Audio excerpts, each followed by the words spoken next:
You are listening to Two Heels and a Face Wrestling Podcast, a podcast where we believe wrestling is a buffet and there's something there for everyone. Make sure you're following us on all social media such as Twitter, Instagram, Facebook under Two Heels and a Face. That's number 2 Heels and a Face. Make sure you check out our website, twoheelsandaface.com. Era, Two Heels and a Face. Thanks for listening to this episode of Two Heels and a Face Wrestling Podcast.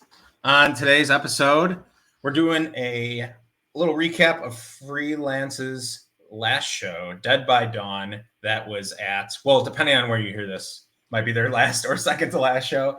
Freelance Dead by Dawn, that happened at the Logan Square Auditorium, the return of Logan Square on October 27th, 2023. I went with a bunch of friends. We had a blast. We had a great time. It's kind of becoming our annual, hi, I bring my friends that are sort of wrestling. They're freelance fans through and through. I wouldn't say diehard wrestling fans, but they get the agenda. Before we get into that, Chris, what's up, man? It's been a bit since we recorded.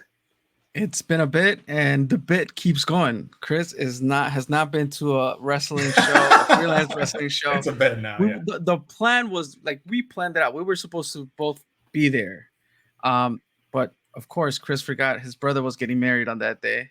Wait, okay, stop right there. How do you forget that? How does one forget your own flesh and blood? Yes, look, it happened, man. I don't feel proud of it. And I just did. I forgot until like a couple days before. It's like, oh, it's this week. So yeah, and then it's when I realized, like, oh wait, it's also a freelance date. So, I did the right thing. I was there for my brother. Absolutely. And there's many shows to come. So we'll see what the future holds.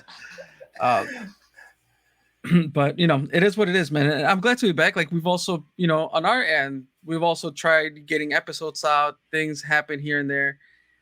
So it is a bit of a struggle sometimes, but we do this because we like it. And what a way to come back, with our special guest today.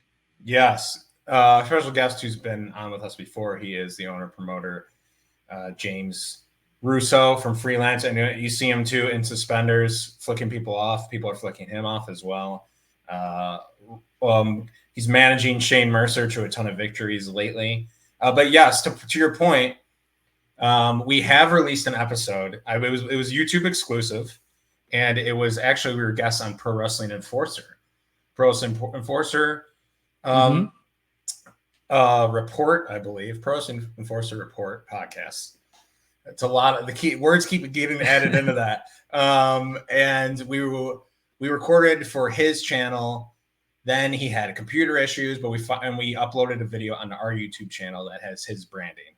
And it was talking about War Wrestling 31, which was actually like a really fun show. And there was some very funny moments in that podcast, some moments that made me laugh out loud, honestly. So go and check that out on our YouTube channel, Two Heels on the Face. But I think before that, the last one we recorded might have been our Trivia Showdown, Chris, with Steve and Trent, which feels like ages ago. So it's really good to be back. It's been a while. And we have that, long lost episode in between as well. The long lost episode. So that's why it feels longer and longer. Yes. But nonetheless, right? So we had Trent and Steve from Warrior, Trent from AEW, did a trivia, contest there, and it was pretty fun. But it started because who was a guest that appeared the most on our show? And I gotta say, James is not far behind on that list. I think this is his 16th appearance. I'm gonna make a note right now that says. Oh 16. Wow, you have that down. That was a quick stat to pull out. I think when I was counting Trent and Steve, I started counting James too, because I was like, James, I feel like has been on this podcast a ton. So I'm going to actually send a note to myself right now that says James 16th appearance. Yeah, why don't you bring him in while we're doing that? Let's bring in James. He's been in the green room, and let's bring him in, see how he feels about being on this episode on this podcast for 16 times. Woo! 16 times. But most importantly, I wouldn't have forgot my brother's wedding. So Chris, I don't know. I would have maybe would have skipped that part, but you have no. I was too. I'm honest, man. You know, like I Okay. did. I told him straight up. I'm like, dude, I forgot it. But you know, I was there. I did my part, So and I here's will my always question. be there. Mhm. When are we going to change you to compadre Chuck? Who, me? Oh, No, Chris, since he's the one that doesn't show up anymore. Yeah. Y'all got to switch names now. Yes, you are now me, Chris. How's it feel? it does not feel good, man. Not in the sense that I'm you, but in the sense that I miss the smell of the LSA. I The haven't smell. been through- The smell. bro. That's yeah, weird. like Oh, sorry. He was having a son on little mode. I'm sorry. Continue. yeah, it was an emotional moment, man. I miss going to Logan Square Auditorium. I miss going to wrestling shows, you know, and I just miss it all. I mean, I haven't stopped drinking the beer, right? Like that, I do that every day, but you and Two Juice, I'm sure. Mm-hmm. You know what? I talked to the walls. I talked to the walls in the LSA, and they said they miss you too. See, True story. well, I don't know, but you know, we'll see when I go back there. But for now, you know, The building Freelance might show explode. is. Chris, what smells better, the bathroom at the Berwyn Eagles Club or the bathroom at the LSA? Ooh, that neither is an option? that is yeah. I'm like, I'll go to the alley, bro. I don't know. Alley smells better. When I think of wrestling smells, I think of those two places. When you walk into those two rooms, some kind of smell fills your nostrils. Can't disagree with you on that one. But James, I want to say that I know I've been going to a lot more shows recently. Yes, you have. And it doesn't go unnoticed. And I once a year now, I'm paying my penance. Do you know what that my penance is? I bring around this time in October, I bring a ton of my friends. So just count every one of those people as a show that I've missed in the past. And I think I'm 100% now. No. No. There's a series of years where you didn't appear. So. Yeah, it's probably true. It's probably like what 2021 maybe coming out of that. Oh, God. Yeah, I think so. But your return to Logan Square, how did it feel to be back in the venue? Since we record at 1 a.m. in the morning, it's incredible to be back there. Didn't want to leave in the first place back in April, but they had that residency that took up all of summer. So we had some snafus with the place that we were at when we had to leave. And now we're back for the rest of the year. We're back next year. We hammered down our dates for next year for 2024 already. Oh, wow. So, yeah, Logan Square is home for freelance wrestling. That's great to hear. I love that venue. I love that place. Since you're locked in for 2024, season tickets? Is that a thing to be determined? Okay. Season tickets. We did them this year. A lot of people ordered them, but I don't know what the story is for next year yet. I haven't talked it over with the other two powers that be. So more than likely we'll have season tickets, but I'm not 100% certain. Cool. Okay. Yeah. No, it was good to be back, and it's great. I'm glad I brought some friends. I want them to experience that venue. I know Margaret and I saw us a couple times at Emporium. Those shows are very fun as well, 100%. I think Freelance brings the noise wherever, but if I'm going to bring a crowd, I want it to be at the LSA. That was a lot of the same crowd as last year too. Couple new people. I brought the guy who the couple that dressed as Eddie Guerrero and China. I don't know if you saw them did you watch the costume contest at all?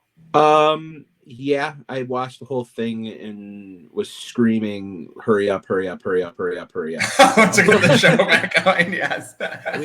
we only have 10 minutes for intermission, so we have to fly through it pretty quickly. And wow, there was a lot of people that I did not expect to have that many compete in the costume contest.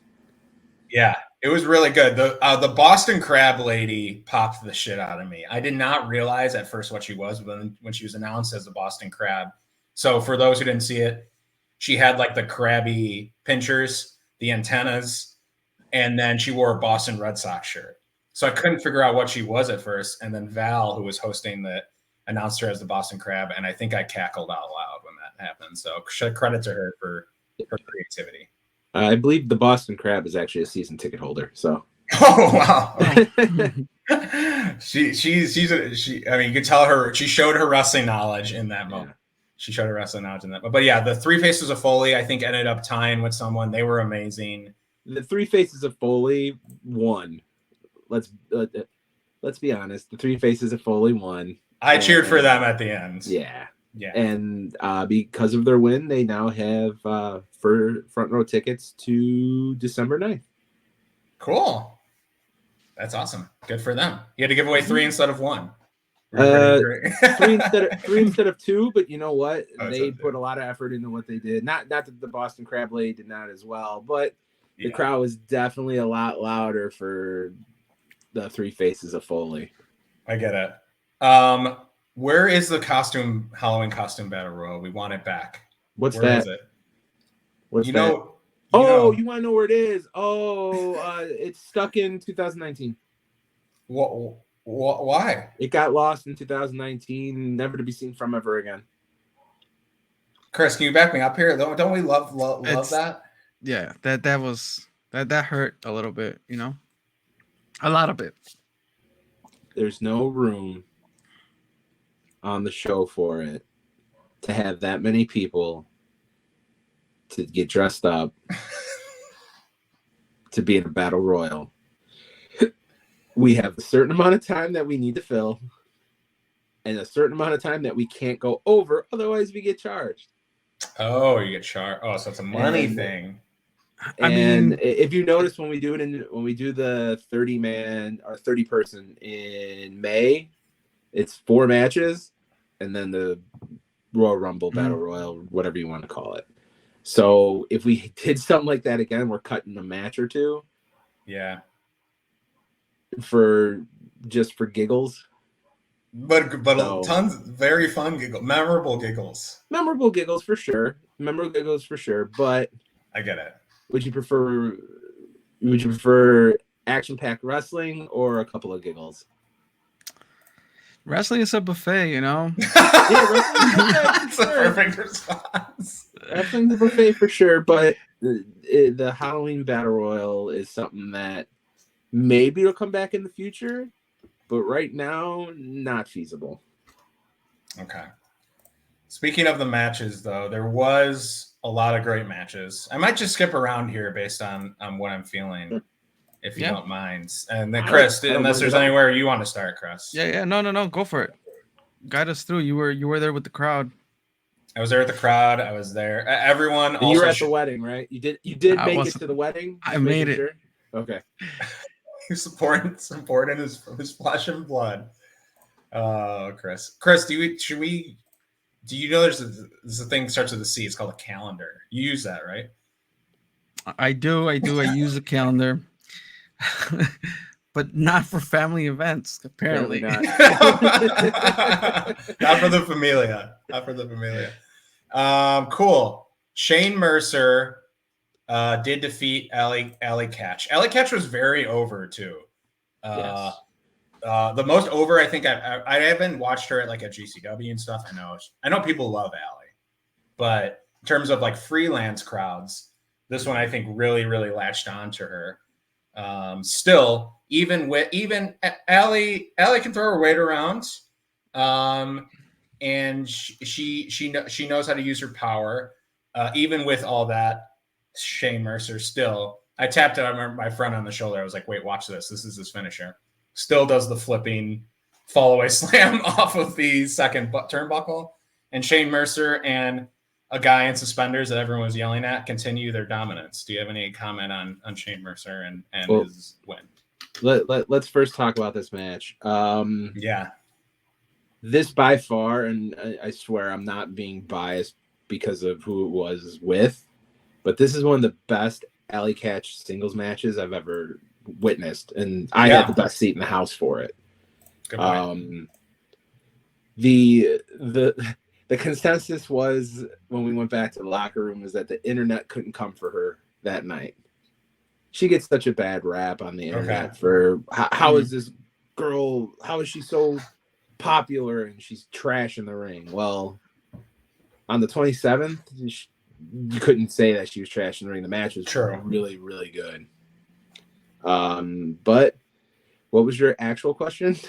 I wanted to speak kindly of Allie because she does 100%. Get a lot of crap on the internet, and no one could go after her that night. And if they did, they were 1,000% incorrect of their assessment of her. 100%. And she came dressed up as well. I think she was Allie Bat. Who was that? She was a bat. Allie Bat. Okay. She had like gray glitter face paint on too. So I wasn't sure. She was Allie Bat. She came out to Kiss from a Rose from Batman. That's true. Chris, you remember you were there. We could talk about some costume confusion too, because there was one couple that came to the ring, and I did not understand who or what they were, and then it came to me later. So are you referring to Lady Latch and Jeffy? Yes, Jeffy. Yes, Laney Latch and Jeffy. Is that their names? It was Laney Catch and Jeffy. Laney Catch and Jeffy. That was we can touch on that, but I wanted you to comment on just Shane's continued run of dominance. Do you see that? Do you see anyone on this? I know he's climbed to the top of the Freelance Undergroun mountain. Do you see anyone stopping him at Freelance? We'll see. I mean, as his consultant, manager, agent, his wise man, whatever you want to call me. Of course not. No one could stop Shane Mercer. But what I do want to say about Shane is that while he still does all that power stuff and he still does all the highlight reel kind of stuff, he has definitely switched up his style a bit. Okay. And he's trying to do more character-based stuff, trying to do more just standard wrestling holds. Yeah. Trying to bring psychology to the yeeting of opponents that he normally does. So Shane right now, I think, is probably putting in the best work of his career in that aspect of the fact that he's trying to just now, instead of doing just cool shit, he's trying to put it all together to the point where from start to finish, it tells a story. He's starting to tell stories more than power moves. I see. He's becoming more well-rounded, it seems. Mm-hmm. Now I'm having an absolute blast being with Shane. Like, seriously, coming back with the other guy brought my love for managing again, but being with Shane has really pushed me more towards wanting to do more with it, where I'm getting more involved again, where I still don't want it to be about me, but I don't mind throwing in my 2 cents every now and again. You're definitely using the middle finger a lot more. Do you feel like you're getting a lot more in return too from the crowd? I try not to swear. I try not to do the middle finger, but there's a group of individuals that deserve the middle finger that sit right by the stage at Logan Square. They stand right by the men's washroom at Emporium. And that would be Vero and Alex. Okay. They deserve my smite, if you will, because I walk out and the first thing I ever hear from their little section is the F word followed by you, followed by Russo. So a little bit more liberating with the middle finger towards them and just starting to kind of feel what I'm doing, as opposed to, okay, this is what I have to do. No, I'm letting my actual inner feeling project now. Yeah. While still trying not to be I'm on a 21 and up show, let me just drop F-bomb after F-bomb after F-bomb after F-bomb, because that's the easy way out. No, I want you to listen to what I have to say. I don't want to have to swear for you to give me whatever you want to give me. I want you to not like me or love me.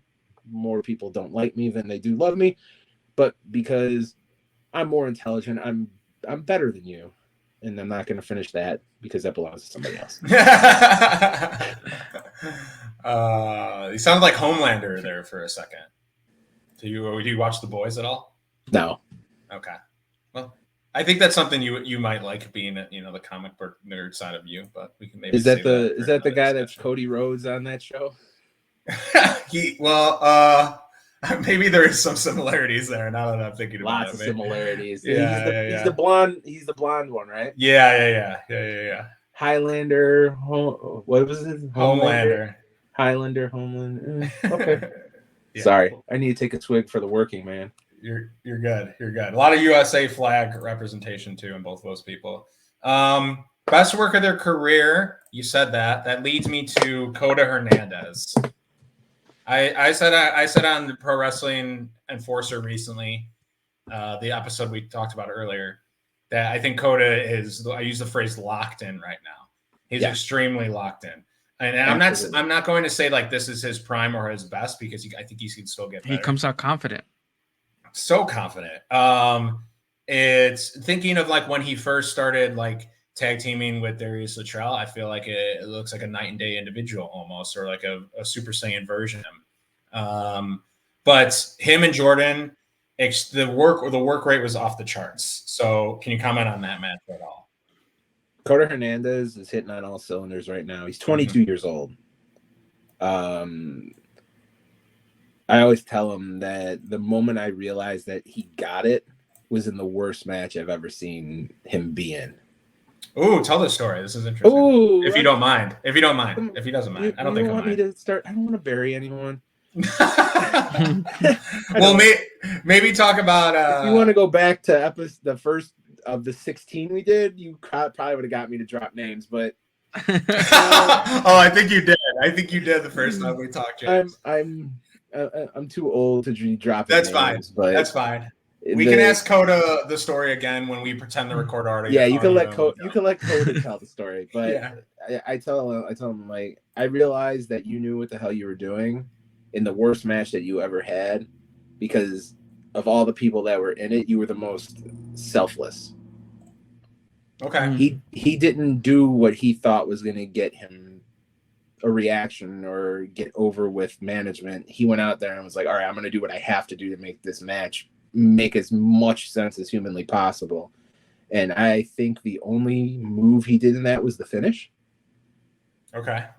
And he just took everybody's stuff prior to that, which is a totally selfless act, because he just wanted to get in there, get it in, get it out, and move on to the next. So, but Koda's definitely hitting on all cylinders right now. The stuff with Isaiah, I think, is what solidified it, and as well as that match with Bryan Keith. Yeah. But even before that, he was having a good string of matches back to back. And then this one with Jordan Oliver was no different. He came up to me. He's like, "You're going to kill me." And I'm like, "Why?" He's like, "You're going to have to watch and see why." I was like, "What are you planning on doing?" He's like, "I'm not telling you because you're going to talk me out of it." I was like, "Whatever." And I just walked away from him. He's like, "Don't be mad." I'm like, "I'm not mad, but don't ever come up to me again and tell me that I'm going to get mad or try to talk you out of it and then not tell me." And then not tell you, yeah. Yeah. So, but Jordan Oliver is amazing. He's been hitting on all cylinders for years. And now he's going to England at the beginning of next year for a few months. He's been to Japan. He's worked for New Japan. So you put young, dumb, and broke, and young, dumb, and hungry together, and it was magic. Was the "you're gonna kill me"? Was that have anything with getting your head driven into the hardest part of the ring, and then maybe the stage too? I think, is that what happened? I'm pretty sure the stage, the dive in the beginning. Okay. And any other stupid thing that Koda might have done was probably everything that I would have talked him out of. But I do prefer not to know everything. So he wasn't wrong for not telling me, but he should have just never mentioned it to me at all. Yeah, it was interesting. It was interesting. This match his match with Bryan Keith and Emporium still had high work rate, but that one they did a lot. They did a stuff with like the Time Crisis gun, and like they did some stuff like that was like it had like the right amount of humor, not too much, but also like it was playing to the people around them too, playing to the crowd. This one was just like it felt like maybe he matched Oliver in terms of like, okay, I know Oliver can go, so I'm just gonna go. And like I think there was that early dive, like from the jump, they were just going. I was like getting tired watching them. I felt myself like exhaling and breathing. I was like, wow, they were really doing a whole ton of stuff. But this was the high work, like I said, wrestling is buffet. This was that type of match. This was the high work rate indie style match, and it seems like he can do anything he wants, depending on the person. He can probably go more goofy if he wanted to, and he can have this style too. So you're right, all cylinders. Yeah.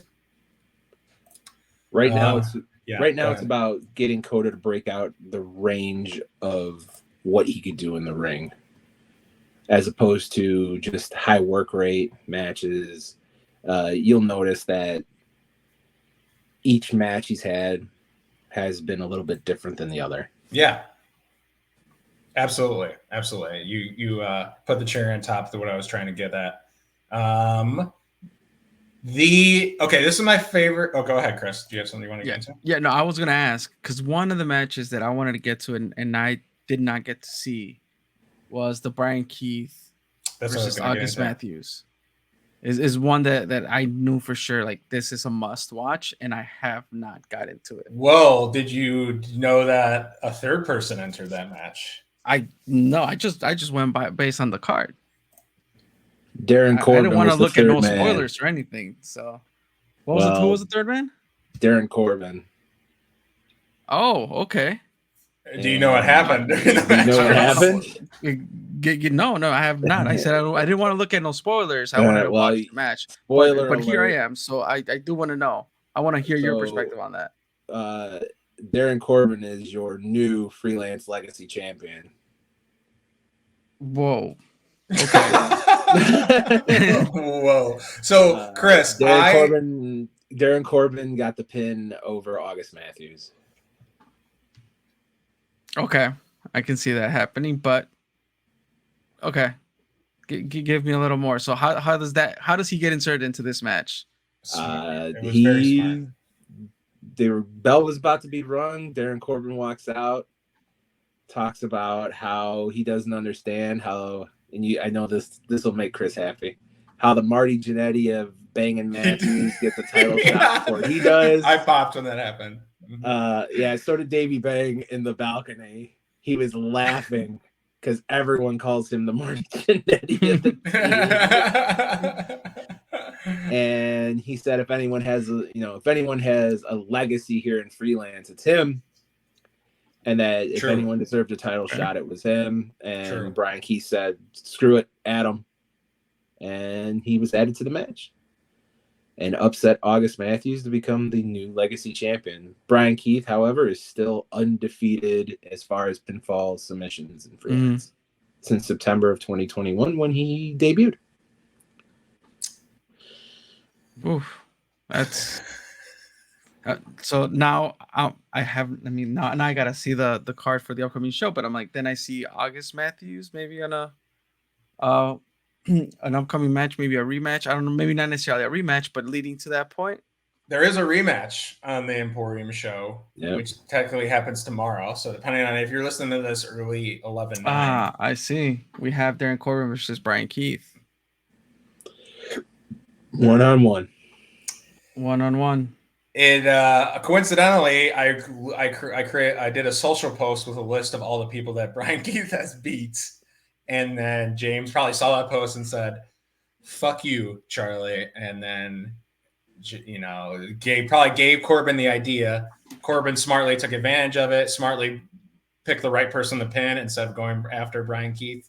And this is just vintage Corbin, I think, and expert booking. Vintage Corbin.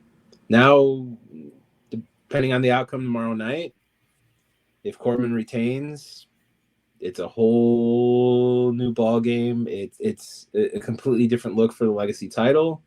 The matches that the Legacy title will be involved in. Corbin's great in the ring, but he isn't the same as Bryan Keith. Keith is a different style, different attitude, different everything from Darin Corbin. Got mad respect for both of them.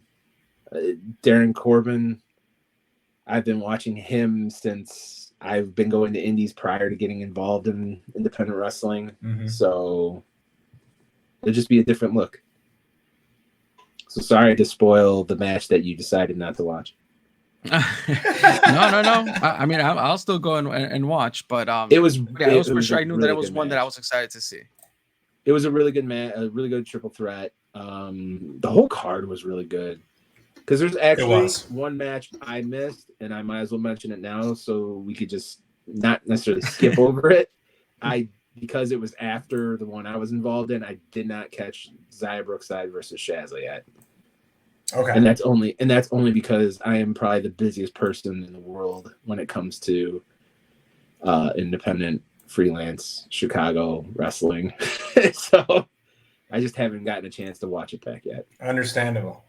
That one was very good. And I want to say that, the women I brought that were in my friend group I think were very appreciative. I think there's women throughout this card.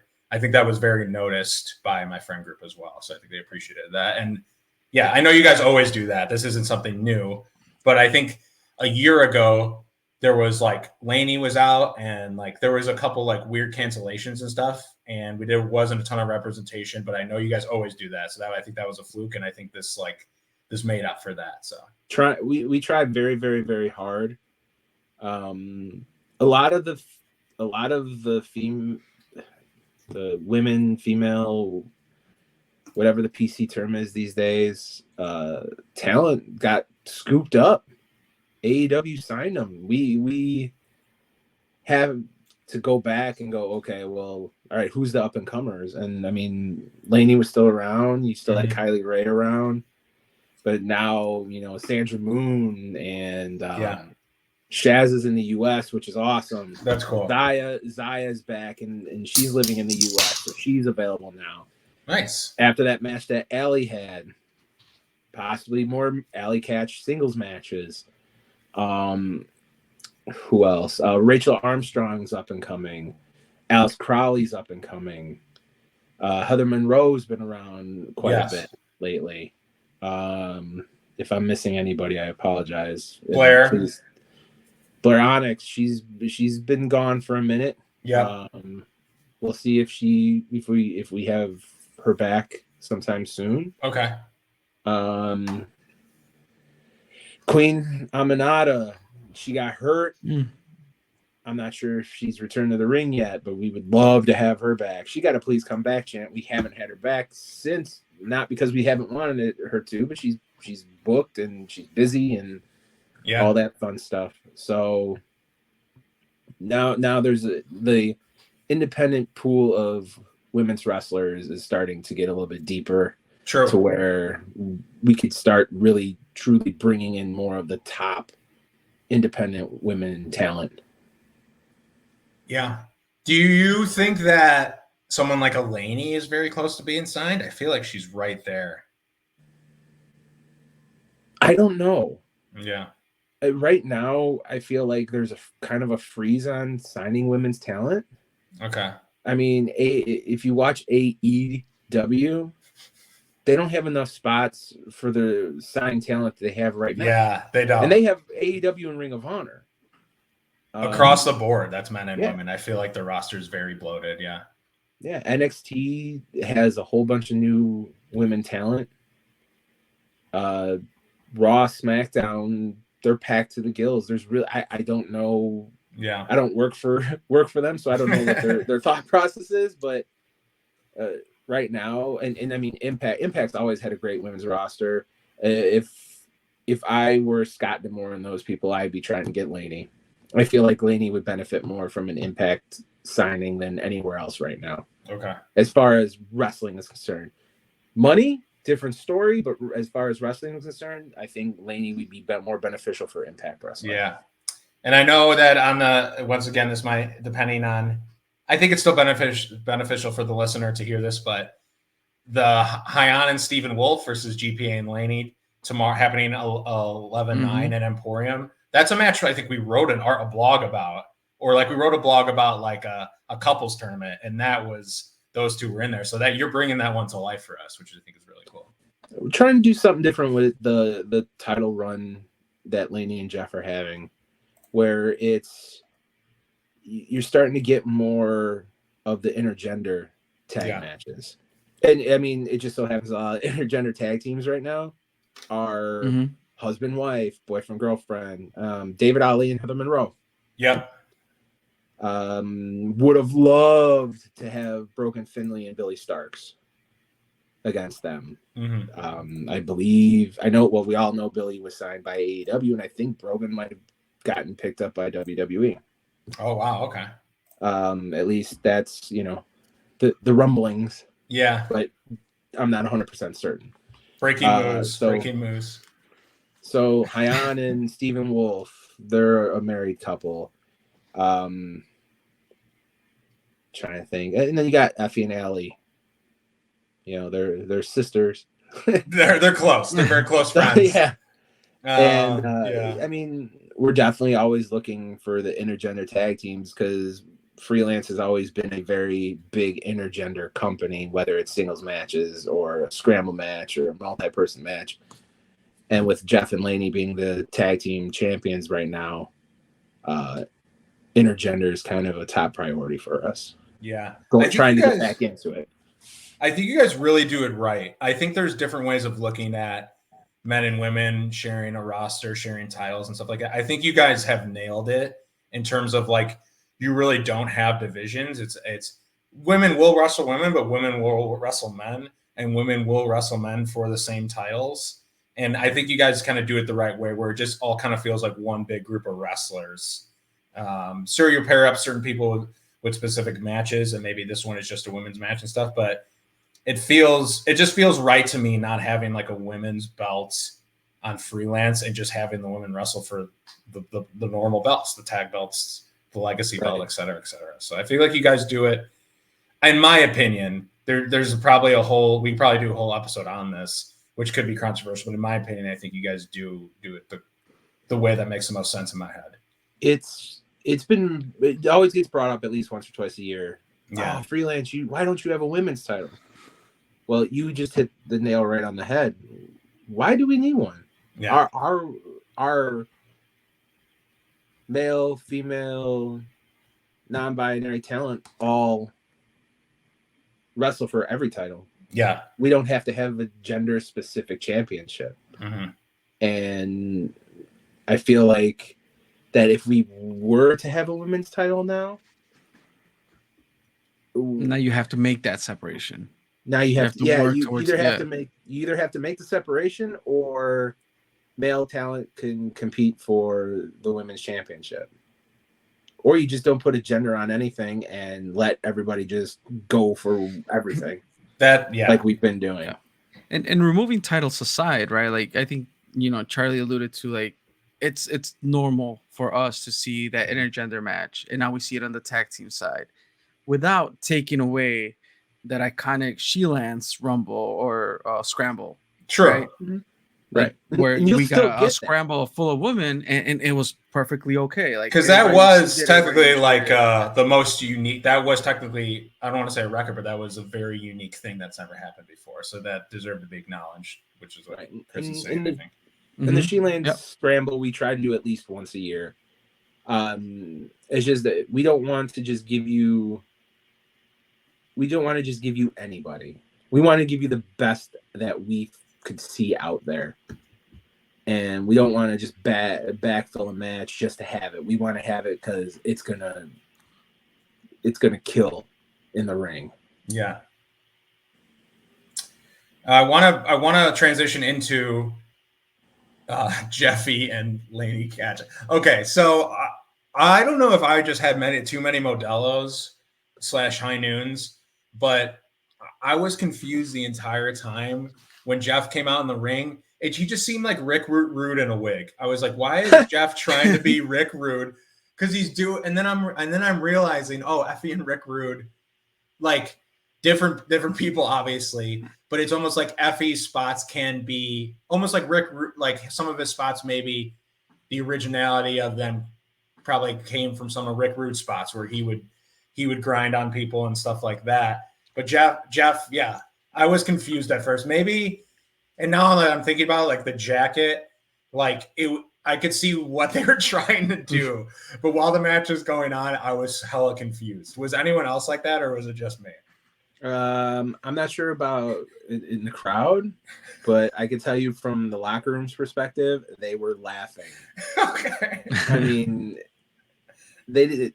Jeff and Laney didn't tell. Like, only a handful of people knew what they were doing. Okay. And Jeff did a hell of a job of mimicking Effie. He must have been watching every Effie entrance ever. I mean, he was doing a great job. He was doing a great job of mocking him in the ring too. So, I mean, I got it. But the funny part was, and this leads into the Rick Rude stuff. He gets there. I'm like, why the hell? What are you trying to be a police? You trying to be a cop? He's like, what are you talking about? I'm like, the mustache. Yes, he had a mustache too. He's like, remember, I'm doing Effie tonight. I'm like, oh yeah, that's right. You're gonna be fucking Effie. I completely forgot you were doing that tonight. Okay, cool. I'm like, Bussy's music. He's like, Bussy's music. I was like, okay, just making sure. And I mean, I thought Jeffy was great. I think he was too. I just couldn't get Rick Rude out of my head. Once again, It was the mustache. It was the mustache too. The mustache. And Jeff tweeted out, he's like, the best part about having a mustache is like trying to have people people were coming up to him and trying to be like, oh, that looks good, because they were trying, even though like he doesn't feel like he believes that they thought it looked good, they were just trying to like help him, you know, that they weren't in on the shtick and they were just trying to kind of get the mustache over. And he was like, no, I'm doing this bit. Like, it's not for real. So. I'm pretty sure the day after he shortened it down to match the rest of his beard.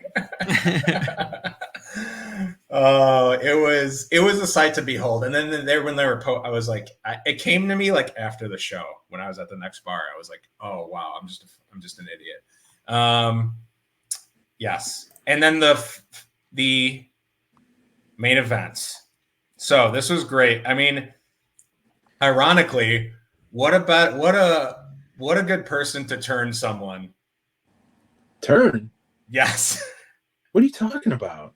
That felt I feel like Storm is. What did Storm do differently in the ring that makes you believe that he turned? Well, he got on the mic after and people started booing him. What did he do to make those people boo him? Well, he started saying, I don't care if you... He's kind of saying that people aren't on his side, that they don't want him to be freelance champ, and that he's... they're kind of like sick of his underdog shtick and things like that. Like that's what his message turned on him? The people turned. You turned. I wanted him to be this way because I think it feels more natural. So you turned on him. He didn't turn on you. For the sake of entertainment. He didn't turn on anybody. Storm Grayson is the same wrestler, the same person. He put words in my mouth. It's not his fault that you all booed him and cheered Effie. What did he do wrong?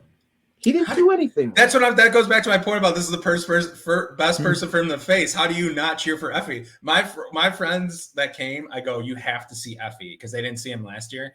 And then when he came out to Yellow Brick Road, literally everyone looked at me and was like, okay, I kind of get it. This guy's like iconic. That's what he is. And you put him against. Iconic. That is perfectly the best word to describe Effie, is that he is iconic. And you booked him against Storm because you knew that people would boo Storm. No, it was a great matchup. Why wouldn't you want to see Effie try to become freelance champion? It just so happens that he got the match with Storm as the champ. And then the crowd booed Storm and cheered Effie. Storm didn't use a chair. He didn't even use the title. Didn't Effie introduce the title into the match? Last time I checked. So the person you cheered for, the person you were cheering for, brought the illegal object into the ring, yet Storm's the bad guy? He's just not as cool as Effie, I think. So I think that's why people were. That's a you problem, not a Storm problem. I think it was. Don't come with this turn thing. You turn. I think you knew. I think you were intentional. You guys you knew what turned you were doing. just like you turned on Jeff. Once again, you put him against Kylie. How do you not like Kylie Ray? He was getting booed against Stevie Fierce. He was getting booed against Stevie Fierce. He was getting. And Stevie Fierce was a bad guy. You cheered the bad guy. He was so handsome though. Stevie was. Yeah, he's so handsome. Stevie was playing not by the rules. You cheered for him over GPA. So you're doing the poor Storm what you did to GPA. The only difference is Storm's being boisterous about it and being like, "What are you doing? Why are you doing this? What did I do to you?" He's acting. Storm got rid of Frank. Storm got rid of Frank and Robert Anthony, and you're booing him after the years of torment those guys brought upon Freelance, and you're booing him. I think because I think Storm's got a lot more. Storm has a lot more personality now, in my opinion. Yeah. I what did I tell you last time? You just got to wait and see what happens. You did say that. I didn't know it was 1 month away, but you did say you got to wait and see what happens. Yeah. I think Storm's a lot more interesting now. Don't try to Meltzer this. What am I Meltzering? You just said he turned. And none of that happened. Chris is busting out the trivia sound effects on you. The Freelance faithful turned. Maybe you know what? I think tomorrow night I'm going to come out and I'm going to boo all of you because you all turned. You're definitely going to throw the bird around. You do that now. Yeah. Oh no. Mm-hmm. I'm too busy being hung up on Davey Bang calling me a carny and having no respect for me. So I'm gonna let Davey gas. I'm gonna let Davey gas just marinate on what I have in the tank for him tomorrow night. Yeah, speaking of tomorrow night, yeah, Shane Mercer might make a sacrificial meal out of Davey Bang. We'll see. I hope Mercer doesn't accidentally drink a Bang. Mercer drinks a Bang energy before the match. He gets a hold of that. He's going to his veins are going to pop out of his skull because he's not a might. When Shane Mercer, when, not might, not if, when. But back to Effie and Storm before you tried to make Storm out to be the bad guy in all of this. Phenomenal main event. It was. I got to give you credit on the.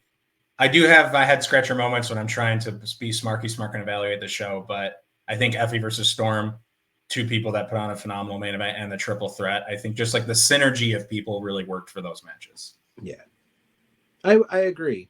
Not everything's a home run.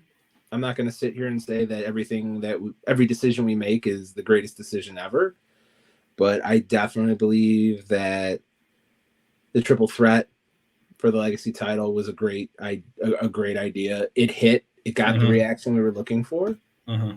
And then, Storm can only get better by being in the ring with people that are better than him, whether it be their wrestling, their persona, the way the crowd interacts with them. In order for Storm to get that confidence and get better and get out there more, he needs to work with people that are out there more and better than him. Yeah.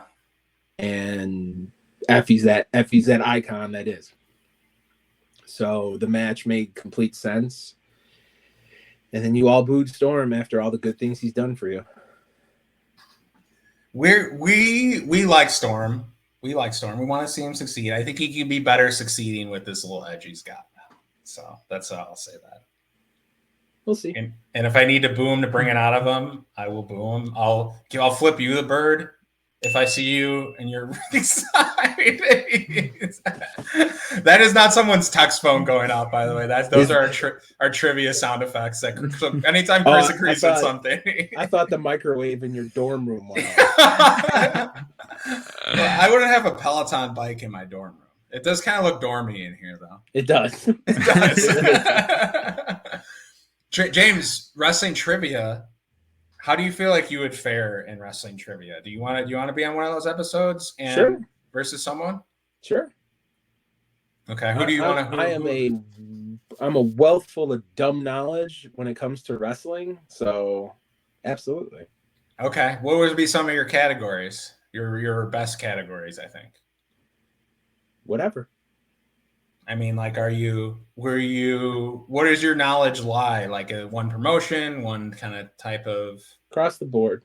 I'm that sad of a wrestling fan that I feel like I have a pretty good knowledge of history and what's happened.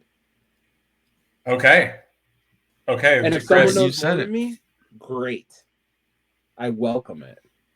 Because I can't be better if I'm going against myself or less. Oh, you're the Storm Grayson of wrestling. I'm the Storm Grayson. Storm Grayson of wrestling trivia. Okay. Well, then yes. you could boo me too. I'd love to. I'd love to again. Yes. Pro. Oh no, what's it called? Freelance Wrestling Bumps. Freelance Bumps at Emporium. Can we talk real quick about the artwork on this one? When I saw the poster, I like nostalgia. I was a huge. Never owned the N64, but I would do several hours of NFL Blitz over my friend's house playing N64. And when I saw this, I was like, that is fucking awesome. Guerrilla Publishing drew that for us. So they are the ones that have been working on our Emporium posters. Has been Guerrilla Publishing. And then Curtin Jerker always does all of our match graphics. He puts the final touches on the information on there, but all of the artwork for this one and all the other Emporium ones that are drawn have been Guerrilla Publishing. I love it. Yes, and then Nintendo 64 box cover. Yeah, it looks like the Blitz logo. James probably grew up getting his tail kicked at Blitz at the arcades. It's okay, James. So don't worry about that. We won't get into that. But never have played Blitz. Never played. I was a Madden guy. I like real football. I don't like arcade football. Okay. Real football? You mean like FIFA? Sorry. American football, sir. Not football. American football. NFL? Yeah. You probably don't. You're probably a Bears fan, so you probably don't watch the NFL, do you? Begrudgingly. When I played Blitz, for whatever reason at that point, I was playing with the Dallas Cowboys. Oh, then you're really. I had no idea what was going on. I just went in to play. Yeah, I've watched every Bears game this year, but we won't get into that. My condolences. Mm-hmm. Well, you did have your Super Bowl recently. I said congrats to that in the past, but I don't think your record is that much better than us right now. Maybe one win more. 3-4. Yeah, we're 2-6. So 2-6. That could do one more win. Hey, as many wins as you. Hey, my team realized that the quarterback isn't necessarily playing all that great, and they put him on the bench. They didn't wait for him to get hurt. Well, he got hurt. Yeah, he got hurt, making it dumb. He was actually playing better, and then he got hurt. But yeah, his game against Tampa wasn't fantastic. Now, who won that game? Tampa, right? Tampa just making sure. Mm-hmm. Yep. But at the Emporium on 11/9, if you're listening to this, that show also will be on IWTV, right? Too. This is a canonical show, right? It will not be live though on IWTV. It'll broadcast it another date.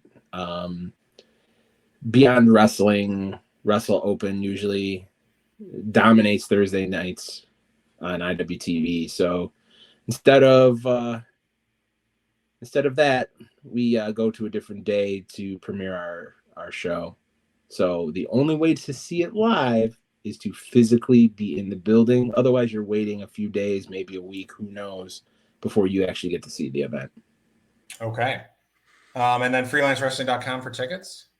Freelancewrestling.com for tickets, yes.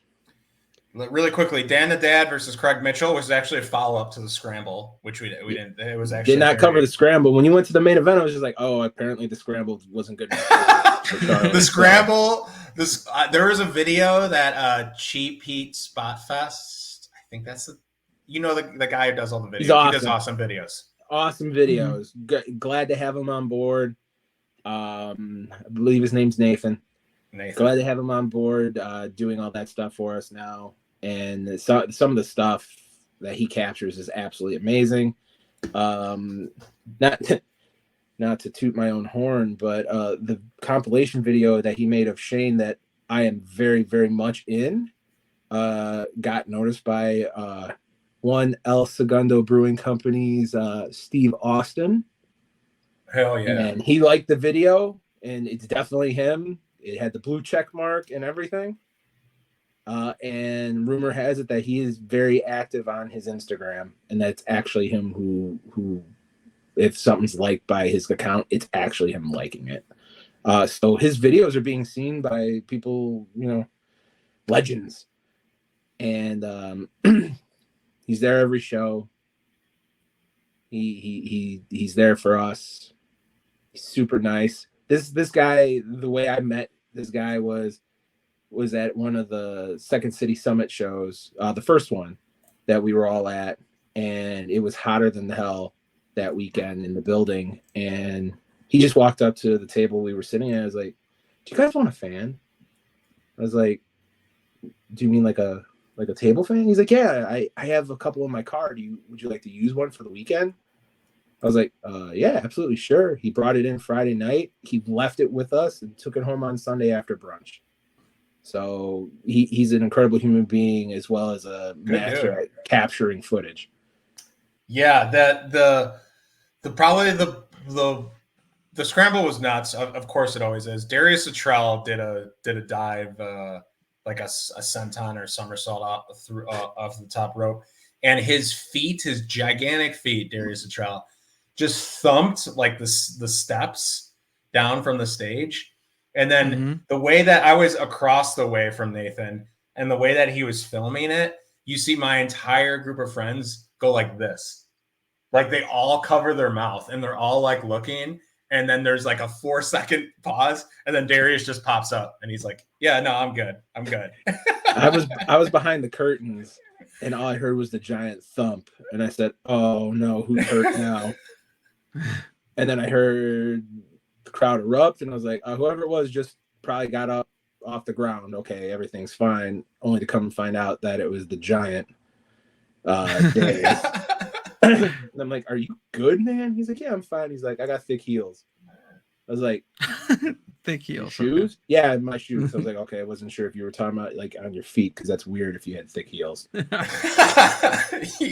It's everyone caught the front part of him, but like his legs, like his torso and his head, everything was caught nicely, but his legs just kept going, and because he's so long, he's legs 6'8". just nailed the steps. Yeah.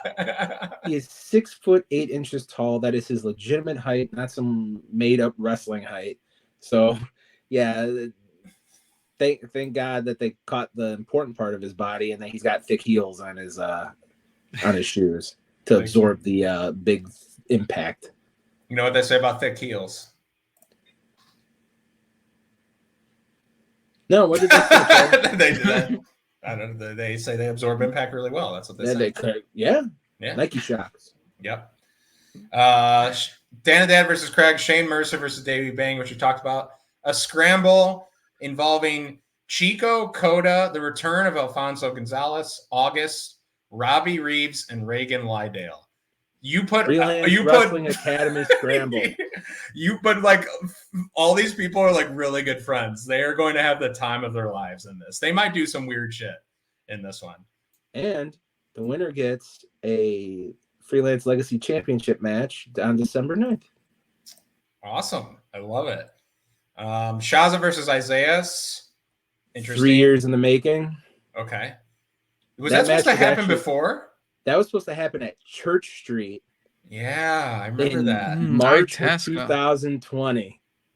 Wow. And the show got canceled the week before due to Oh, COVID. Yeah, that's something what like it's supposed to be. that was that was the first show that got canceled, right? Like Poor Shazza flew to the Yeah. U.S. and had to fly right back to Australia. I'm glad she's getting her redemption run. That's great. cage Hi, match.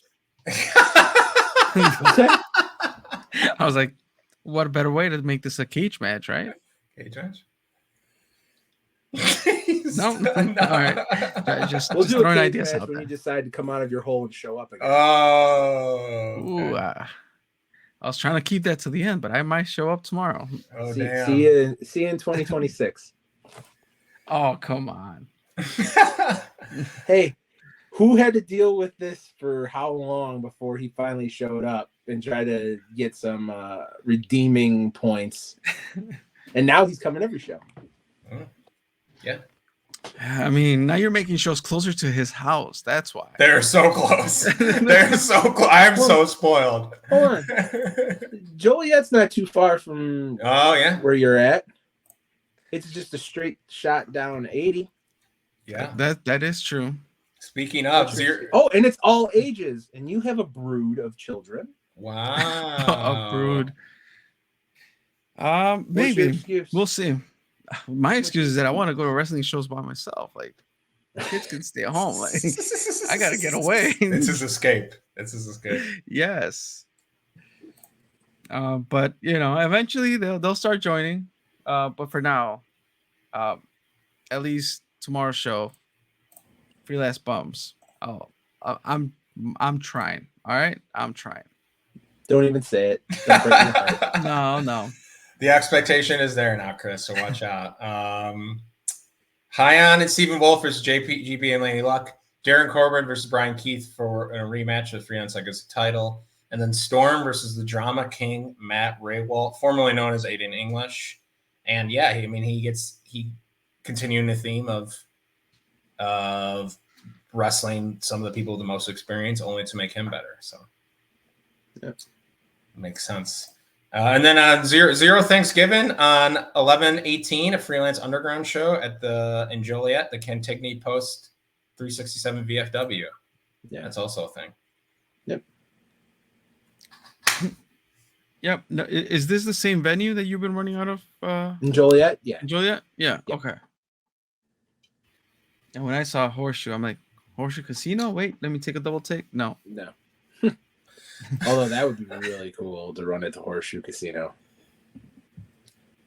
Hey, 2024. Here we come. Who knows? Maybe. Never say never, right? Right. All right. That's all. Chris, do you have any other final points? That's all I have. I really enjoyed the last show, James. So hopefully Chris can experience tomorrow and go to a show and do the same. Let's hope so. Oh, let's close out with one last question for James. Okay. James, so because I have not been at shows, looking at social media, and I see sellout after sellout, like, how do you feel of all the work that you've put in and taken over responsibilities on the freelance side, overall, Umbrella Underground or Freelance Wrestling? How do you feel about, like, coming back after pandemic and the ups and downs or whatnot, but you're back at sellouts everywhere you go? Like, how does that feel for you, for all the effort that you've put in? It is disappointing when we don't sell out now because of all of that. Especially the string of sellouts that we had at the end of 2022 going into 2023, and then not being able to stay and have to leave where those sellouts were happening, and then not being able to find that sellout magic at the other venues in the process. It sucked. For me, it definitely sucked because of how much time and effort and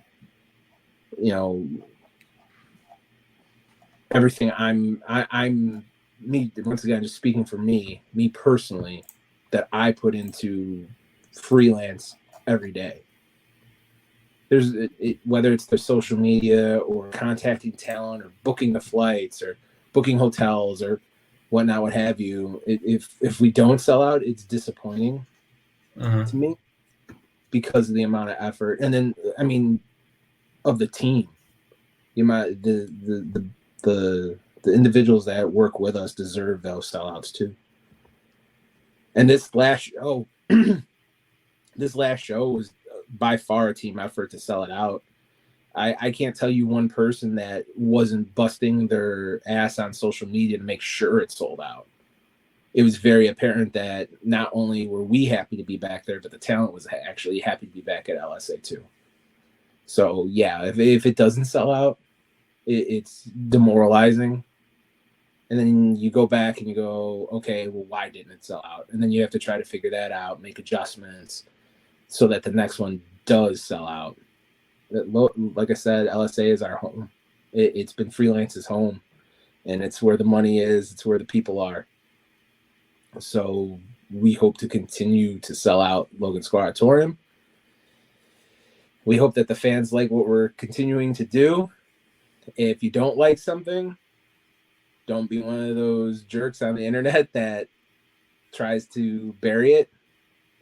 Actually come to us, be like, this is what happened at this show I was not a fan of, and give us a legitimate reason why you didn't like it. We appreciate any kind of feedback. Just make it to us. Don't make it to the public. Unless it's great, then by all means tell the public. I get it. Especially with how toxic social media could be at times. Yeah. No, you guys are doing a fantastic job. So I know I don't want you to put too much pressure on yourself, but you said the standard goes up. You're setting that. You can get to that point where you are selling out. But you guys do even on shows you don't. I feel like you guys you stay true to who freelance is, and you always bring what I expect out of a freelance show. So I think you guys are doing great. And that's the most important thing, is then to not necessarily stray away from what we've been since 2014. Try to stay genuine, stay true to the original mission statement of what the company was supposed to be, and try to be different than all of the other indie companies in the Chicagoland area and even across the country. Yeah, I don't think there's another. There are other promotions that run there, but I don't know if there's another promotion that runs there at that venue and does it like you do. And I think 100% you guys have your own flavor. So, and that's why I bring people to the shows, because I feel like they will like this part of the buffet line of wrestling. So. Thank you. All right. With that being said, now you're going to be put on the spot. Call this Freelance Gray. I wasn't this gray 3 years ago. We might have footage of you. We can maybe confirm that. I got a couple James patches going on, but getting there. Just for men, Really? Do you use that? No. No, you look distinguished and you're grizzled looking fat, Gray. I look old. All right, James. Let us know the social media handles. Where can people find you? Let's see. At Freelance WRES on Twitter. Freelance Wrestling on YouTube. Freelance Wrestling on Instagram. And I believe Freelance Wrestling on Facebook as well. Underground side is Freelance. UNDR. GND. I can't even remember it. Freelance Underground on Facebook, Freelance Underground on Instagram, and Freelance Underground on YouTube, and then that crazy misspelling of Underground on Twitter or X, whatever you want to call it these days. Right. Maybe James versus. What about James versus GPA wrestling trivia? Oh, I know more than Jeff. you think you, Jeff? Who would you feel as a challenge for you? If you want to have us do the trivia, put me up against Two Juice. That one could be interesting. Marty versus Sean. Or Depending Sean on who versus you're Marty. calling Sean in this instance. We For might the have title to of Sean. we might have to dust off the mics and bring that into a in-person recording there, Oh man. and then just Yeah. strap ourselves to a 4-hour episode. There you go. Yeah. three and a half parter. Yes. Jimmy D reached out and he's like, he really liked our trivia episode, so I think we're going to do some more. So yeah, well, I would love to compete against Jimmy D. that might be something. Oh, that would be fun. Love Jimmy D.